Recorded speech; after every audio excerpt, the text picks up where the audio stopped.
कल के दिन पड़ने वाले खग्रास चंद्र ग्रहण की। कल भाद्रपद पूर्णिमा के दिन खग्रास चंद्र ग्रहण लगेगा। ये ग्रहण इस वर्ष का तीसरा ग्रहण होगा।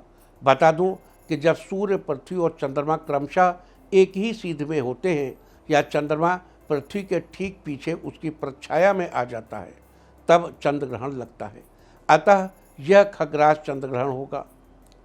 कुंभ राशि और पूरा भाद्रपद नक्षत्र पर लगने वाला ये ग्रहण पूरे भारतीय परिक्षेत्र के अलावा संपूर्ण यूरोप, एशिया, ऑस्ट्रेलिया, अफ्रीका, पश्चिमी और उत्तरी पूर्वी अमेरिका, प्रशांत महासागर, हिंद महासागर, अटलांटिक एवं अंटार्कटिका क्षेत्र में दिखेगा।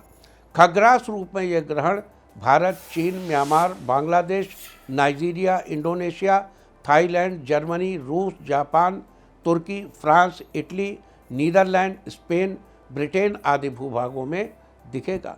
पुर्तगाल, ब्राज़ील, अमेरिका के कुछ भागों में भी दिखेगा। बता दूं कि भारतीय समय अनुसार इस चंद्र ग्रहण का स्पर्शकाल काशी में कल रात 9:57 पर होगा, जबकि इसका मोक्ष काल कल देर रात 1:26 पर होगा। साथ ही इस ग्रहण का मध्यकाल कल रात 11:42 पर होगा। अतः इस ग्रहण का कुल पर्वकाल 8 घंटा 45 मिनट का होगा, जबकि इसका सूतक फल कल दोपहर 12:57 से शुरू हो जाएगा। जानकारी के लिए बता दूं कि चंद्र ग्रहण का सूतक ग्रहण प्रारंभ होने के 9 घंटे पहले लग जाता है। ग्रहण के सूतक के दौरान कुछ विशेष बातों का ध्यान रखना चाहिए।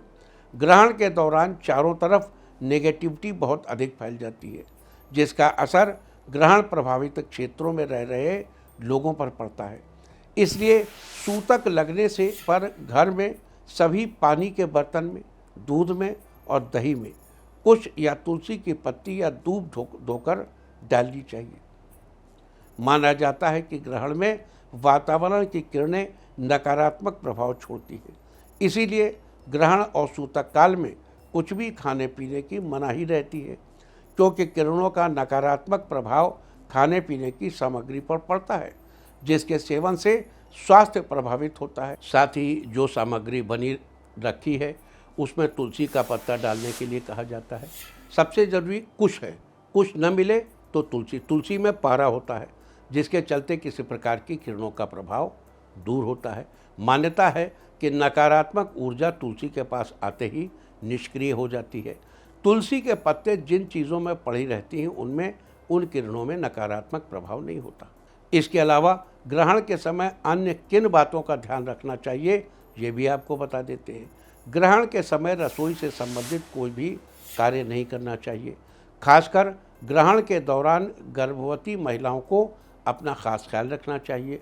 उन्हें किसी भी तरह का काम नहीं करना चाहिए। सुई में धागा नहीं डालना चाहिए। कुछ छीलना या काटना नहीं चाहिए। यहाँ एक बात और बता दूं कि गर्भवती महिला के आसपास से ग्रहण की नेगेटिविटी को दूर करने के लिए उनके कमरे के बाहर गोबर या गेरू से स्वास्तिक का चिन्ह बनाना चाहिए। ग्रहण के समय घर से बाहर नहीं निकलना चाहिए और ना ही ग्रहण को कभी भी डायरेक्ट आंखों से देखना चाहिए। इसके अलावा ग्रहण के दौरान मंदिर या घर के मंदिर में की मूर्तियों तथा देवी देवताओं की तस्वीर को स्पर्श नहीं करना चाहिए। यहाँ तक कि मंदिर में दीपक भी नहीं जलाना चाहिए। चंद्र ग्रहण के दौरान चंद्रदेव के मंत्रों का तेज आवाज़ में उच्चारण करना चाहिए। चंद्रदेव का मंत्र है ओम श्रांग श्रीं श्रौं सह चंद्रमसे नमः। देखो यहाँ श्रा और सा का थोड़ा ध्यान रखिएगा। अगर आप श्रांग श्रीं श्रौं कह देंगे तो वो केतु का मंत्र हो जाएगा। और मैं आपसे कई बार कह चुका हूँ कि भाषा का ध्यान रखिए। शास्त्र क्या कहता है कि पठ पुत्र व्याकरण च, हे पुत्र तुम व्याकरण जरूर पढ़ना, ताकि तुम स्वजनों चैव, स्वजन क्या है और स्वजन क्या है इसका भेद जान सको। स्वजन माने मेरे अपने लोग, स्वजन माने श्वान लोग, श्वान माने कुत्ते। देखो हमारा जो सनातन धर्म है जो हमारी भाषा है, जो हमारी संस्कृति है, जो हमारी जीवन शैली है, उसमें शा और सा का बड़ा भेद है। ओम श्रांग श्रीं श्रौं सह चंद्रमसे नमः। इसके अलावा आप चंद्रमा का एक और मंत्र कह सकते हैं, ओम ऐं ह्रीं सोमाय नमः। ओम ऐं ह्रीं, इसमें हा है, रा में खड़ा रहा लगा हुआ, सोमाय नमः। तेज आवाज में मंत्रों का उच्चारण करने से ग्रहण के दौरान फैली नेगेटिविटी का व्यक्ति पर असर नहीं पड़ता। इसके अलावा ग्रहण शुरू होने से पहले थोड़ा सा अनाज और कोई पुराना पहना हुआ कपड़ा, हो सके तो सफ़ेद रंग का कपड़ा निकालकर अलग रख दे, और जब ग्रहण समाप्त हो जाए तब उस कपड़े और अनाज को आदर सहित रिक्वेस्ट के साथ किसी सफाई कर्मचारी को दान कर दें। इससे आपको चंद्रदेव के शुभ फल प्राप्त होंगे। बता दूं कि ग्रहण के बाद घर की साफ सफाई करके पूरे घर में गंगा जल का छिड़काव करना चाहिए तथा घर के मंदिर में रखे सभी देवी देवताओं की मूर्तियों और चित्रों पर भी गंगा जल का छिड़काव करके स्नान करना चाहिए। देखो, यहाँ एक बात बहुत सावधानी से बता दूं कि ग्रहण काल में दान लेने का अधिकार केवल और केवल सफाई कर्मी को होता है।